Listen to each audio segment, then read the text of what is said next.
आप सभी का स्वागत है सबलाइन क्लासेस में। हम आज देख रहे हैं इंफॉर्मेशन एंड कम्युनिकेशन टेक्नोलॉजी यानी कि आईसीटी। तो आईसीटी में आज हमारा जो टॉपिक है वो है ईमेल प्रोटोकॉल। जहां तक आपको मैं बता चुका हूं कि प्रोटोकॉल क्या होता है, इससे संबंधित वीडियो बन चुका है, और ईमेल क्या होता है इसके बारे में भी मैंने पूरा ब्यौरा आपको इससे पहले दिया है। तो दोनों का लिंक आपको डिस्क्रिप्शन बॉक्स में मिल जाएगा। आज हमारा जो मुद्दा है वो है ईमेल प्रोटोकॉल। ईमेल प्रोटोकॉल कुछ इंपॉर्टेंट होते हैं, उनके बारे में छोटी मोटी आज हम चर्चा करेंगे। तो आइए शुरुआत करते हैं और जानते हैं ईमेल प्रोटोकॉल क्या होता है। तो उससे पहले आप ये जान लीजिए छोटा मोटा कि प्रोटोकॉल क्या होता है, क्योंकि मैंने बताया था लेकिन थोड़ा सा यहाँ पर भी जानना जरूरी होता है। तो प्रोटोकॉल क्या है? प्रोटोकॉल नियमों का समूह होता है ना। तो नियम जो हैं, किस तरीके से कौन सी चीज़ चलेगी, और ईमेल की बात हो रही है तो ईमेल जाहिर सी बात है एक आदमी भेजेगा और एक आदमी पास ईमेल जाएगा। तो ये जो प्रोसेस होगा ये कितने नियमों के अंतर्गत होता है, और जो इलेक्ट्रॉनिक उपकरणों को जोड़ने और उनके बीच सूचना का आदान प्रदान करने के लिए बनाया गया है। तो आपको तो लगता है आपने भेज दिया और जिसके पास पहुंचना था पहुंच गया, लेकिन इसके बीच में इतने सारे रूल रेगुलेशंस होते हैं, किस तरीके से पहुंचेगा, कितनी जल्दी पहुंचेगा, क्या क्या आप भेज रहे हैं। तो ये सारी चीज़ें कई नियमों से जुड़ी हुई होती हैं। प्रोटोकॉल नेटवर्क से जुड़े डिवाइस के बीच में डाटा का स्थानांतरण यानी कि जो भी डिवाइस है उसमें कैसे ट्रांसफ़र होगा तो उसको नियंत्रित करता है। एक डिवाइस से डाटा कैसे जाना चाहिए, दूसरे डिवाइस को डाटा कैसे प्राप्त होना है, और प्रोटोकॉल निश्चित करते हैं। तो जाहिर सी बात है एक आदमी डाटा कोई भेज रहा है, डाटा का मतलब कोई भी सूचना। तो जो ये प्रोसेस है यहाँ से वहाँ जाने का ट्रांसफ़र वाला, और फिर मान लीजिए कोई फीडबैक जाना चाहिए तो उसके पास पहुँचना चाहिए। ये सारी चीज़ें बहुत कॉम्प्लिकेटेड होती हैं, इतना आसान नहीं होता बस हमने बटन दबाया और हो गया। लेकिन फ़िलहाल हमको आसान लगती हैं, क्यों? क्योंकि ये नियम बनाए गए हैं जिससे सब कुछ अच्छे से पहुँच सके, सिक्योर तरीके से पहुँच सके। अब हम बात करते हैं सीधे ईमेल प्रोटोकॉल की। तो ईमेल प्रोटोकॉल कौन कौन से होते हैं ये जानना बहुत ज़रूरी है, कई बार प्रश्न उत्तरों में आपसे पूछा जा चुका है। तो दो मुख्य रूप से होते हैं, कौन कौन से? एक होता है POP3। कौन सा? POP3। और दूसरा होता है SMTP। SMTP। POP3 भी कहीं ना कहीं पुराना है और SMTP भी पुराना है। तो ये इसके बारे में मैंने आगे बताया है। देखिए POP3 और SMTP की कमियों को दूर कर रहे Internet Message Access Protocol version 4 यानी कि IMAP4। तो यहाँ एक और बढ़ जाएगा IMAP4, और इसी की जगह जो SMTP है इसकी जगह कौन आ जाएगा? ESMTP। ज़्यादा कुछ याद करना नहीं है, ESMTP। तो ये 4 प्रकार के आपके ईमेल प्रोटोकॉल हो गए एक हिसाब से। लेकिन जो SMTP है इसको जो एक्सटेंड कर दिया गया, मतलब एक्सटेंडेड का मतलब अब इसमें जो कमियां थी उसको दूर कर दिया गया। जैसे आजकल मोबाइल नहीं आते भाई, पुराना मोबाइल था उसमें ये कमी थी, वो हैंग ज़्यादा होता था, तो उसकी कमी को दूर कर दिया, नया एंड्रॉयड लॉन्च कर दिया, नया वर्जन लॉन्च कर दिया। इसी तरीके से समझ लीजिए कि SMTP का जो नया वर्जन है वो ESMTP है, और POP3 का जो है वो IMAP4 है। अब IMAP4 POP3 में क्या अंतर है, SMTP क्या है, इसी की आज हम थोड़ी सी चर्चा करेंगे। तो सबसे पहले हम देखते हैं सिंपल मेल ट्रांसफर प्रोटोकॉल। इसका फुल फॉर्म बहुत ही ज़्यादा पूछा जाता है, SMTP का फुल फॉर्म क्या है। तो आपको ये तो पता ही चल गया कि सिंपल मेल ट्रांसफ़र प्रोटोकॉल है, और नाम से भी लग रहा है कि कुछ ट्रांसफ़र करने वाली बात हो रही है, और मेल मतलब ईमेल को ट्रांसफ़र किया जा रहा है। तो जाहिर सी बात है ये ईमेल प्रोटोकॉल हो जाता है, और ये एप्लीकेशन लेयर पे काम करता है। बहुत लोग कहेंगे अब ये कौन सी लेयर आ गई।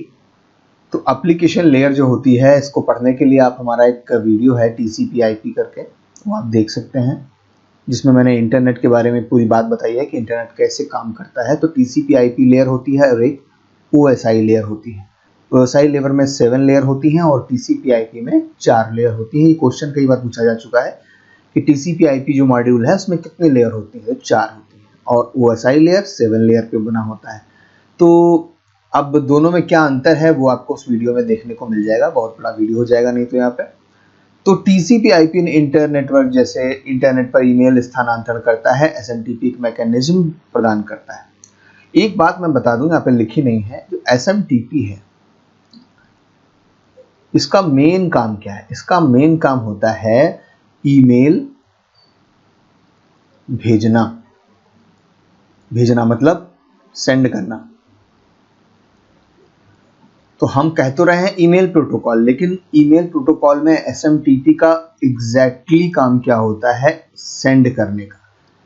तो और सेंड भी करता है और फीडबैक भी लेता है। ऐसा नहीं है कि फीडबैक नहीं लेता है। फीडबैक का मतलब भाई उनके पास पहुंचा कि नहीं पहुंचा, तो वो काम भी एसएमटीपी ही करता है। लेकिन मुख्य उद्देश्य होता है कि भाई इसको अच्छे से पैक करके कुरियर कर दो। फिर कुरियर एक्सेप्ट कौन करेगा? वो POP3 करेगा या IMAP4 करेगा। इसीलिए इस जो हमारा ये प्रोटोकॉल है एसएमटीपी, इसको पुश प्रोटोकॉल कहते हैं। पुश का मतलब धक्का देना, है ना। गेट पे अक्सर लिखा रहता है, जहां भी आप कहीं कोई ऑफिस या किसी रेस्टोरेंट या कोई होटल में जाते हैं तो पुश लिखा होता है। भूल जाते हैं पुश का मतलब खींचना होता है कि पुल का मतलब खींचना। तो पुल का मतलब होता है खींचना, पुल का पुश का मतलब होता है धक्का देना। तो एसएमटीपी धक्का देता है किसी भी ईमेल को कि भाई जाओ, तुम्हारा काम यहाँ से खत्म, अब तुम रास्ते में जाओ, तुम्हें एड्रेस दे दिया है, तुम्हें जाना है। तो ये एसएमटीपी करता है। तो कभी पूछ लिया जाए कि पुश प्रोटोकॉल के नाम से कौन सा प्रोटोकॉल जाना जाता है, तो आप एसएमटीपी कहेंगे, ठीक।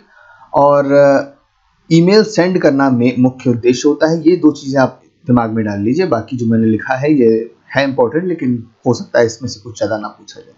तो इनकी मदद से यूजर निर्धारित एड्रेस प्रदर्शित कर सकता है। कौन कौन से एड्रेस? अब भाई कहीं आप लेटर भेज रहे हो तो वहां पे एड्रेस भी होना चाहिए, और एक विशिष्ट पाथ मतलब रास्ता एक मैसेज को प्रदर्शित कर सकता है। मतलब अब वो एड्रेस किस रास्ते से होकर जाएगा ये भी बताया जाता है। ये नहीं कि मतलब एड्रेस डाल दिया बस तुम घूमते घामते पहुंच जाओ। अन्य इलेक्ट्रॉनिक मेल सिस्टम की तरह एसएमटीपी भी भेजे गए मेल की रिटर्न रिसिप्ट और अन्य समान गुण प्रदान करता है। मतलब फीडबैक। रिटर्न रिसिप्ट का मतलब क्या? मतलब उसके पास पहुंचा कि नहीं पहुंचा जो भी मेल है, वो भी इसके पास फंक्शनैलिटी होती है। अब हम बात करते हैं POP3 की। POP3 क्या है? ये application layer internet standard protocol है। तो ये एप्लीकेशन लेयर पे काम करता है, जिसमें किसी रिमोट सर्वर से ईमेल आपके कंप्यूटर पर डाउनलोड कर दिए जाते हैं और इंटरनेट कनेक्शन उपलब्ध ना होने पर भी ईमेल यूजर के लिए उपलब्ध रहता है। देखिए POP3 एक्सेप्ट करने का काम करता है। ये चीज आप ध्यान रखिएगा। एक्सेप्ट करता है, मैसेज रिसीव करता है ये। तो ये जब मैसेज रिसीव करेगा तो जाहिर सी बात है कि जब एसएमटीपी भेजेगा तो ये रिसीव करेगा। लेकिन थोड़ी सी इसमें एक बात होती है कि POP3 में कि जब आपके डिवाइस पे, अब चाहे आपका मोबाइल हो चाहे आपका लैपटॉप हो, अब ये POP3 जो है काफ़ी पुराना है, लेकिन उस जमाने का है जब मोबाइल नहीं चलते थे। तो ये होता था कि लैपटॉप पे अगर आप मैसेज आया तो उसको पहले आप डाउनलोड कर लीजिए, और जब वो डाउनलोड हो जाएगा, मान लीजिए ये कोई सेंडर है, इसने भेजा, ये कोई सर्वर रखा हुआ है, पहले सर्वर के पास गया, फिर जो भी हमारे भाई साहब हैं जिनके पास भेजा गया था उनके लैपटॉप पे आता है। तो ये जब यहाँ रुकता है, यहाँ पे रुका रहता है मैसेज आपका, और फिर ये इसको भेज देता है। जैसे ही ये डाउनलोड कर लेते हैं, जो रिसीवर थे, इसको मैं R लिख देता हूँ, सेंडर को S लिख देता हूँ। तो रिसीवर जो है वो जब एक्सेप्ट कर लेते हैं, डाउनलोड कर लेते हैं अपने फाइल में, अपने लैपटॉप में, तब ये सर्वर से हट जाता है मैसेज। मतलब अब आपको सर्वर पे वो मैसेज नहीं मिलेगा। वैसे आप क्या करते हैं, जीमेल पे जाते हैं, आपको मिलता है, आप डाउनलोड करो चाहे ना करो, आप कर भी लेते हो तो भी मिलता है, वो सर्वर पे भी रहता है, यहाँ पे भी रहता है। तो ये क्या चीज़ है, वो आपके पास हर समय रहता है, इसलिए वो POP3 का यूज़ नहीं कर रहा है। ठीक है, उम्मीद है छोटी सी बात है, समझ में आ रही होगी कि POP3 आपके पास भेजेगा, सर्वर में रुका रहेगा, जैसे ही आप मैसेज को डाउनलोड कर लेंगे वो सर्वर से हट जाएगा।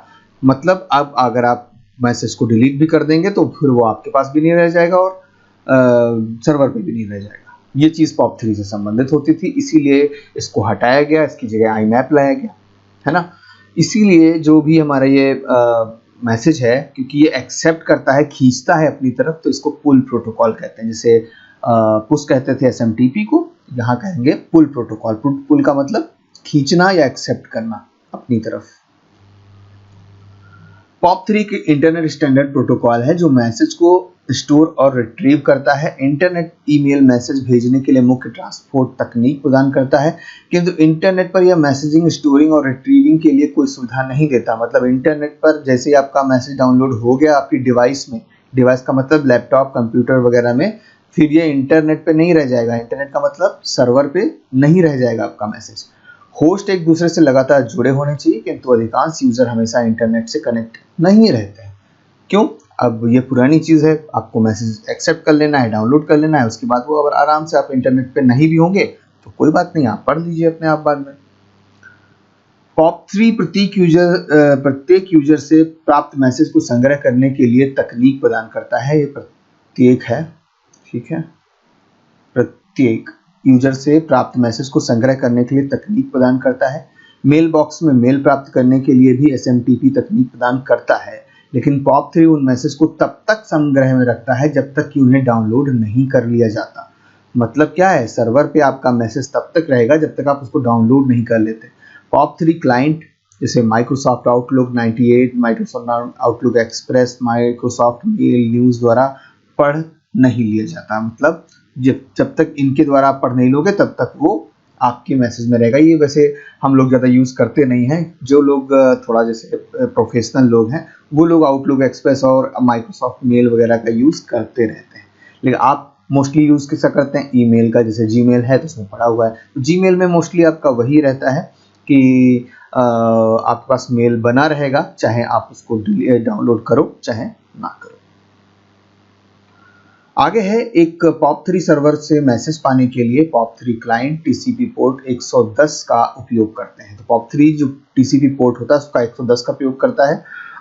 सिर्फ नंबर्स हैं, कोई बहुत इंपॉर्टेंट नहीं है, आप बस समझ लीजिए। कभी मे भी आपके सामने इस तरीके का क्वेश्चन हो तो आपको आड़ ना लगे कि भाई TCP पोर्ट क्या होता है। TCP में कई पोर्ट्स होते हैं जिसमें 110 नंबर का यूज़ करता है POP3, और एक TCP सेशन स्थापित करता है और अपने आप की सर्वर को जानकारी देता है। और फिर POP3 कुछ कमांड्स होती हैं, स्टार, लिस्ट, रिट्रीव, क्विट, इसका भी उपयोग करता है। ये काफ़ी जब आपको डीप क्वेश्चन आएगा तो उसमें हो सकता है पूछा जाए कि ये जो कमांड हैं ये POP से संबंधित हैं या नहीं है। अब बात करते हैं इंटरनेट मैसेज एक्सेस प्रोटोकॉल। तो मैं आपको बता दूं, internet Message Access protocol IMAP4 POP3 का अपर वर्जन है, जो कि POP3 में जो कमियां थी उसको दूर करने के लिए बनाया गया था। तो प्रश्न यहाँ पर एक बन सकता है, यहाँ पर एक प्रश्न कि इंटरनेट मैसेज एक्सेस प्रोटोकॉल 4 किसकी कमियों के कारण या किस में कुछ सुविधाएं ना होने के कारण उसको अपग्रेड करके बनाया गया था? तो आप कहेंगे कि POP3 में जो कमियां थी उसको अपग्रेड करके बनाया गया था IMAP4। अब चूंकि काम दोनों का एक ही है, चाहे वो IMAP हो चाहे वो POP3 हो, दोनों का काम क्या है? मैसेज एक्सेप्ट करना, रिसीव करना। तो इसीलिए इन दोनों जो प्रोटोकॉल है उनको कहते हैं मैसेज एक्सेस एजेंट, ठीक है, एक्सेस एजेंट। तो कभी भी पूछा जाए कि मैसेज एक्सेस एजेंट के नाम से किस प्रोटोकॉल को जाना जाता है, तो या तो IMAP4 लिखा होगा या POP3 लिखा होगा, दोनों सही होंगे और दोनों जो हैं वो एक ही काम करते हैं, बस IMAP4 थोड़ा अपर वर्जन होता है। अब हम बात करते हैं IMAP4 प्रोटोकॉल क्या था। तो ये थोड़ा नया है।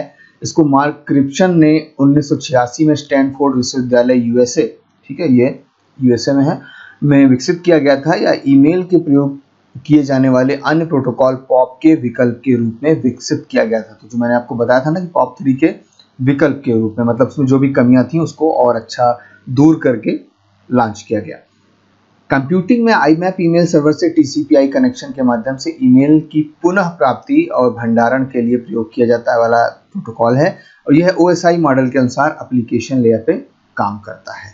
तो ये भी एप्लीकेशन लेयर पे काम करता है, और जो आपका SMTP था और POP3 था, ये सारे एप्लीकेशन लेयर पे ही काम करते हैं। फिर मैं बता रहा हूँ, लेयर अगर आपको समझ में ना आए क्या है तो जो मैं एक लिंक दूंगा आपको नीचे डिस्क्रिप्शन बॉक्स में, उसको देख लीजिएगा। TCP/IP और OSI लेयर क्या होती है, उससे थोड़ा सा आपको रिलैक्स हो जाएगा, क्योंकि आप जितना कंप्यूटर पढ़ेंगे और मोस्टली जो क्वेश्चन आते हैं इस समय, तो वो नेटवर्किंग से ज़्यादा आते हैं। तो नेटवर्किंग के ये जो बेसिक चीज़ें हैं वो आपको पता होनी चाहिए।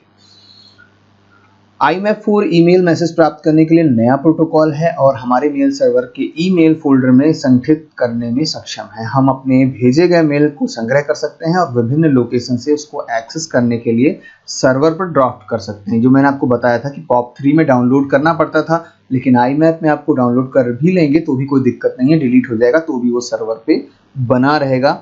और इसीलिए जैसे अब मान लीजिए POP3 था, POP3 को क्या है, मान लीजिए आपने डाउनलोड कर लिया, तो जो POP3 होगा वो एक ही मशीन में डाउनलोड होगा, क्योंकि वो एक बार डाउनलोड हो जाएगा फिर आप दोबारा तो उसको यूज नहीं कर सकते।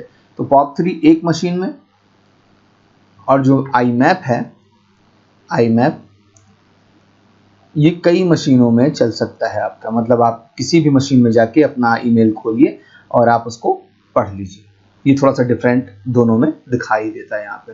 तो हम अपने भेजे गए मेल संग्रह कर सकते हैं और उसको एक्सेस करने के लिए सर्वर पर ड्राफ्ट भी कर सकते हैं। तो आज का फिलहाल टॉपिक हमारा इतना ही था और उम्मीद करता हूँ आज का सेशन आपको अच्छा लगा होगा। तो जल्दी ही मिलते हैं आने वाले वीडियोस में। जुड़े रहिएगा सिर्फ क्लासेस से। Thank you very much.